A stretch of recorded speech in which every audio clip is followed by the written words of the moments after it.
Et pour 15 jours au moins, nos déplacements seront très fortement réduits. Cela signifie que les regroupements extérieurs, les réunions familiales ou amicales ne seront plus permises.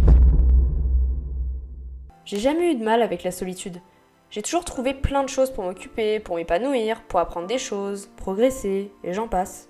Mais quand l'omniprésence des réseaux sociaux dans notre vie, surtout pendant cette période, quand scroller sur son téléphone devient notre seul moment de divertissement, te pousse à te comparer aux autres. Pourquoi moi je n'ai pas cette vie-là ? Pourquoi je sors pas autant ? Pourquoi je n'ai plus d'amis ? Tu remets tout sur la faute du Covid en te disant qu'après ça ira mieux. Tout reprendra comme avant, tu retrouveras ta vie sociale d'avant. Mais la vérité, c'est que c'est pas le cas pour tout le monde. C'est pas le cas pour toi. Les seules personnes avec lesquelles tu parles se limitent aux connaissances qui sont dans ton groupe de TD à qui tu dis juste « salut ». Puis ensuite, tu rentres chez toi et il se passe plus rien.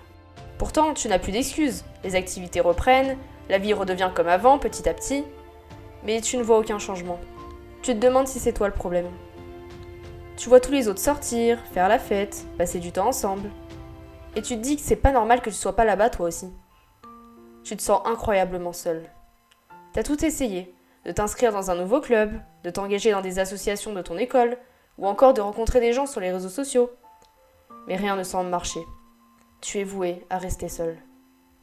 Tu finis par t'y habituer, à trouver ça bien même par moments, à te créer tes propres souvenirs, à apprendre des choses sur toi. Jusqu'à ce que tu rechutes à la première vidéo de Lena Situation et que tu te dises que tu devrais te refaire des amis. Mais ce que je peux te dire, c'est que tu tires des conclusions trop vite. Est-ce que vraiment le fait de ne pas sortir fait de toi quelqu'un de bizarre ? Non. On a tous une vie différente.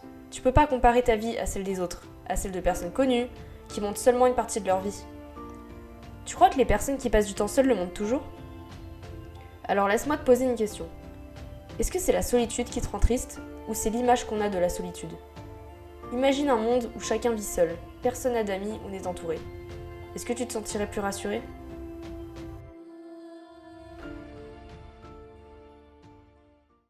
Bon, concrètement, comment on fait pour mieux apprécier la solitude ? Comment on fait pour passer du temps seul sans avoir l'impression de perdre son temps ? Parce que bon, c'est quand même plus facile à dire qu'à faire.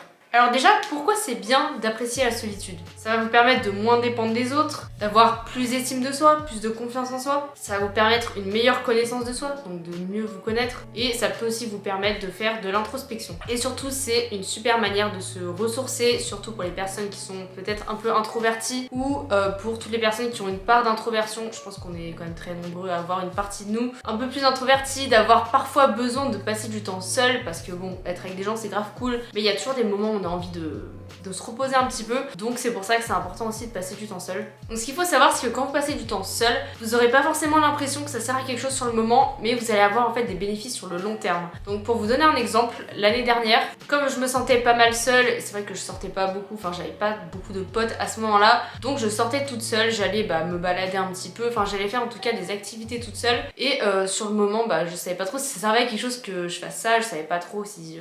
je savais pas trop ce que je faisais quoi, et je me disais bon, je tente, on sait jamais. Et c'est vrai que sur le moment ça va pas forcément apporter grand chose, mais au final avec du recul, je regrette absolument pas de l'avoir fait. Enfin, au contraire, ça m'a fait beaucoup de bien et ça m'a même permis de créer des souvenirs parce que j'ai associé ces souvenirs à par exemple une odeur, donc ça peut être, je sais pas, l'odeur du parfum que je mettais à ce moment-là, ça peut être le soleil, ça peut être des musiques que j'écoutais tout simplement. Et c'est vrai que aujourd'hui quand je repense un peu à ces souvenirs-là, au final je les associe plutôt à des bons souvenirs. Donc c'est vrai que sur le moment j'avais pas l'impression que ça servait à grand chose, mais avec du recul j'ai l'impression que ça a quand même créé des souvenirs et des souvenirs plutôt bons. Donc voilà, faites-vous confiance, je vous encourage à vous faire des petits moments seuls comme ça, vous allez voir quand vous allez vous en rappeler après, ça va vous faire sourire quand vous y repenserez. Bon du coup le format de cette vidéo va être un peu particulier parce que là ce que je vous invite à faire si vous voulez vraiment apprendre à passer du temps seul, si vous voulez vraiment comprendre pourquoi vous avez du mal à passer du temps seul, ce que je vous invite à faire c'est de prendre un carnet, un stylo aussi. Parce que va falloir écrire un petit peu parce qu'on va se poser des questions. Voilà, ça peut faire un peu peur dit comme ça, mais vous inquiétez pas, c'est assez cool, c'est assez ludique. Voilà, je vous conseille de faire à l'écrit et pas sur un téléphone ou un ordinateur. Enfin, vous pouvez si vraiment vous n'avez pas le choix, que vous n'avez rien d'autre sous la main, mais si vous pouvez le faire par écrit, franchement, c'est beaucoup mieux. Enfin, ce sera plus efficace. Pourquoi je vous fais écrire? Vous allez dire, mais à quoi ça sert? C'est tout simplement parce que je vais vous poser plusieurs questions et c'est vrai que c'est des réflexions un peu longues. Il y a beaucoup de choses qui vont venir et si on garde tout dans notre tête, après on se perd, on se mélange les pinceaux, on n'y comprend plus rien, donc c'est bien de pouvoir y mettre, de pouvoir y poser un petit peu à l'écrit, histoire de s'y retrouver et de ne pas exploser intérieurement.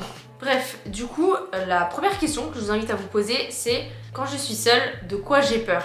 Je sais pas, par exemple, ça peut être j'ai peur de servir à rien, j'ai peur d'être nulle, de ne pas exister sans les autres, j'ai peur de perdre mon temps, de faire des choses inutiles, enfin ça peut être vraiment n'importe quoi, notez un peu tout ce qui vous vient à l'esprit. Ensuite, la deuxième question que je vous invite à vous poser, c'est quand je suis seule, qu'est-ce que ça veut dire sur moi? Donc en gros, qu'est-ce que vous vous dites en fait quand vous êtes seule? C'est quoi vos pensées? Est-ce que vous vous dites là je perds mon temps, pourquoi je fais ça? Là les gens vont me juger parce que je suis seule, tiens, les autres ils sont avec leurs potes mais moi je suis seule. Enfin je sais que moi ça m'arrivait souvent de me comparer aux autres. En fait ce que je faisais c'est que j'essayais de chercher d'autres gens qui étaient seuls pour me rassurer. Genre vraiment je regardais, si je voyais des gens seuls je disais ah c'est bon il y a d'autres gens seuls, c'est bon je suis normale. Le but ça va être vraiment d'analyser, hein, ne jugez pas, ne vous jugez pas, ne cherchez pas à tirer des conclusions, juste analyser, observer, essayez de voir ce que vous vous dites à ce moment-là, de quoi vous avez peur, essayez de creuser un petit peu, me dire si les gens voient que je suis seule, de quoi j'ai peur, ok j'ai peur d'être jugée par exemple, j'ai peur d'être jugée comment, d'être jugée peut-être comme une personne bizarre, enfin une personne sans amis, je sais pas,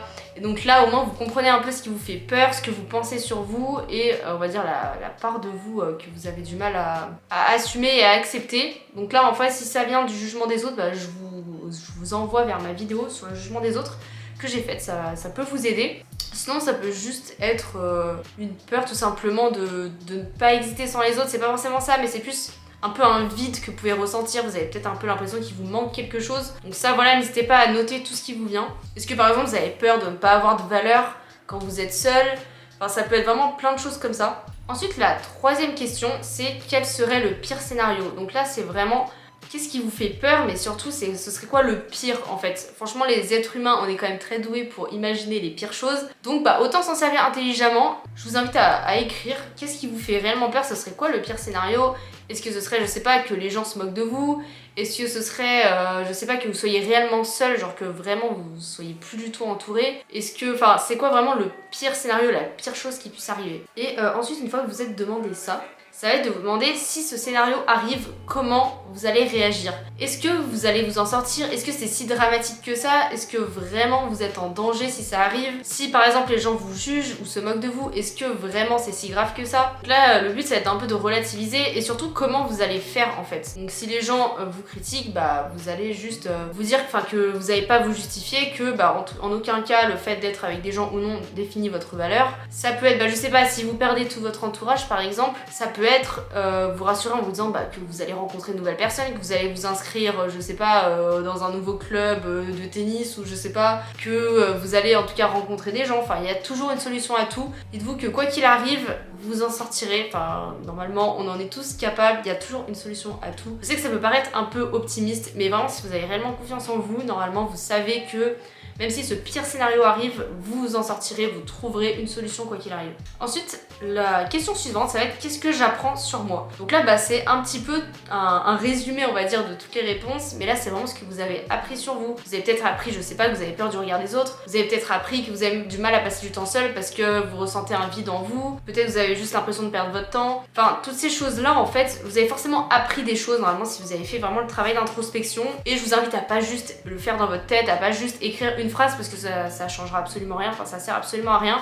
Le but c'est vraiment d'écrire un maximum de choses, d'aller vraiment très loin. Là c'est vrai que je passe un peu les questions à la suite, mais voilà, soit vous faites pause sur la vidéo, soit vous notez les questions et vous y répondez après au calme. Mais c'est vraiment important de bien y répondre, de prendre votre temps et de vraiment aller chercher loin et de vraiment comprendre. Enfin, il faut savoir que le travail c'est vous qui le faites, c'est pas quelqu'un qui va vous dire ce que vous ressentez exactement, pourquoi vous avez peur de telle chose, pourquoi vous avez peur d'être seul. Enfin c'est vraiment vous qui le savez au fond de vous en fait. Le but c'est juste de poser les bonnes questions pour essayer un peu de décortiquer et de trouver la réponse, mais la réponse c'est vous qui l'avez, donc je vous invite vraiment à creuser et ne pas hésiter à vous poser pas mal de questions. Donc là en fait le but c'est vraiment de faire une prise de recul, de vraiment se détacher de vos émotions, parce que c'est vrai que quand par exemple je sais pas, si on se sent seul, si on ressent un vide en nous, ça peut créer un peu du stress, de l'anxiété, là ça va être de se détacher de ce stress, un peu de faire un pas en arrière, c'est un petit peu imagé, Et le but c'est vraiment de s'observer déjà, de pas s'identifier à ses émotions, de comprendre que bah voilà, c'est des émotions que vous ressentez, peut-être vous avez du mal à passer du temps seul, mais c'est quelque chose que vous constatez, c'est pas grave, c'est pas la fin du monde, ça arrive à tout le monde, c'est complètement humain. Enfin moi je suis passée par là et c'est encore un petit peu le cas, hein. Des fois aussi j'ai du mal à passer du temps seul, enfin on est tous comme ça, donc juste prendre du recul et se dire que bah c'est ok, c'est pas grave, ça veut pas dire que ça va durer pour toujours, il y a toujours une solution à tout, donc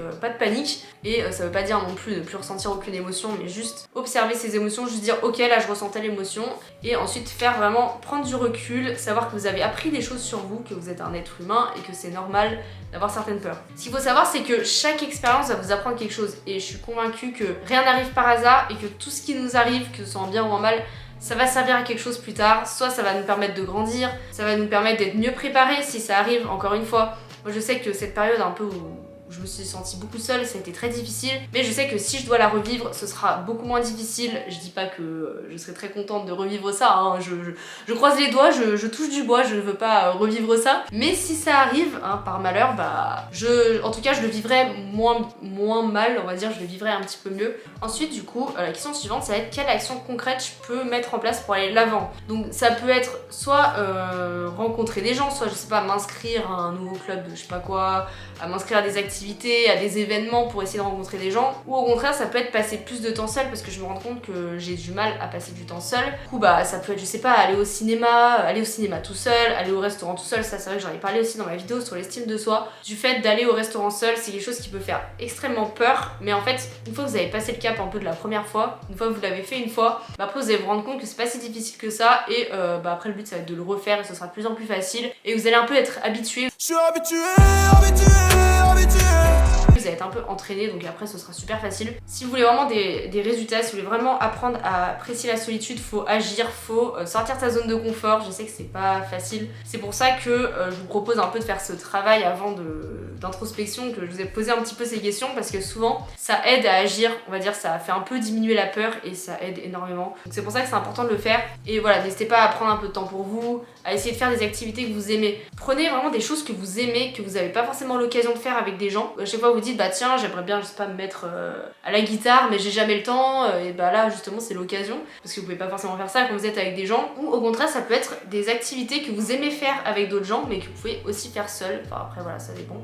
Alors je tiens quand même à faire un petit rappel, c'est que nous sommes des êtres humains, des êtres humains, il n'y a pas la liaison je crois, c'est que on est des êtres sociaux, ça faut pas l'oublier, c'est que si on passe notre vie H24 dans une grotte, on est malheureux et c'est normal, le but c'est pas d'en arriver là, c'est comprendre qu'on a quand même besoin d'interagir avec les autres, on a quand même besoin d'avoir un peu des relations, que ce soit amicales, amoureuses ou peu importe, et on a quand même besoin d'être entouré. Après, voilà, comme je vous le dis, faut pas basculer d'un extrême à l'autre. À chaque fois, c'est une question de juste milieu. C'est de pas non plus être H24 avec des gens et ne pas supporter être seul, mais en même temps ne pas être H24 seul et fuir les gens. Le but, c'est de trouver un peu un équilibre entre les deux. Et cet équilibre, il va varier en fonction des gens. C'est vrai que bah voilà, il y a des personnes qui vont être plus introverties, plus extraverties, ou les deux. Moi je sais que je suis les deux, donc j'ai des périodes où je vais être je vais être un peu plus introvertie, je vais peut-être moins sociabiliser, je vais passer plus de temps seule, je vais être plus focus sur mes objectifs. Mais il y a des périodes où bah j'aurais plus envie de sortir, j'aurais envie d'être avec des gens, de rencontrer des gens, etc. Donc faut juste apprendre à se connaître. Cet équilibre, vous allez le trouver à force d'essayer en fait. Et si vous êtes seul, parce que bah pas forcément par choix, parce que je pense que voilà, ça arrive souvent de se retrouver un peu seul sans forcément l'avoir choisi, enfin parce que voilà, on n'a pas trop le choix, bah, c'est de vous dire que c'est temporaire, ça va pas forcément durer pour toujours. Moi je sais que cet été, ce qui me faisait peur, c'était surtout de ne jamais rencontrer de gens. J'étais persuadée que j'allais jamais me faire de nouveaux potes, alors qu'au final est arrivée la rentrée de cette année, de septembre, où je me suis fait plein de nouveaux potes et là je vis ma meilleure vie. Et vraiment, je pense que j'aurais aimé savoir à ce moment-là que j'allais rencontrer des gens, que ça allait pas durer. Et si j'avais su ça, je pense que ça m'aurait rassurée. Donc, dans tous les cas, vous allez rencontrer des gens. Si vous avez envie de rencontrer des gens, si vous êtes dans le bon mindset, si vous êtes positif, si vous êtes optimiste, vous allez rencontrer des gens. Genre vraiment, c'est inévitable en fait. Parce que là, vous mettez vraiment votre cerveau en condition pour rencontrer des gens. Donc vous allez un peu saisir la moindre occasion. Donc normalement, pas de problème là-dessus, ça devrait aller, il n'y a pas trop de soucis à se faire. Donc voilà, bah c'est tout pour cette vidéo concernant la solitude. J'espère que ça vous a plu, j'espère que ça a pu vous aider. N'hésitez pas à me dire dans les commentaires comment vous vous sentez vis-à-vis de la solitude. Si vous avez du mal à passer du temps seul ou si au contraire c'est quelque chose que vous arrivez à faire. N'hésitez pas à me poser des questions aussi si vous en avez, voilà, j'y répondrai avec plaisir. Donc si la vidéo vous a plu, n'hésitez pas à me mettre un pouce en l'air, comme ça au moins je sais que vous aimez ce type de vidéo, parce que moi j'aime beaucoup les tourner. Et n'hésitez pas également à vous abonner à la chaîne si c'est pas encore fait, je vois qu'on augmente tout doucement, donc ça fait plaisir. Et donc voilà, moi je vous dis à la prochaine, ciao!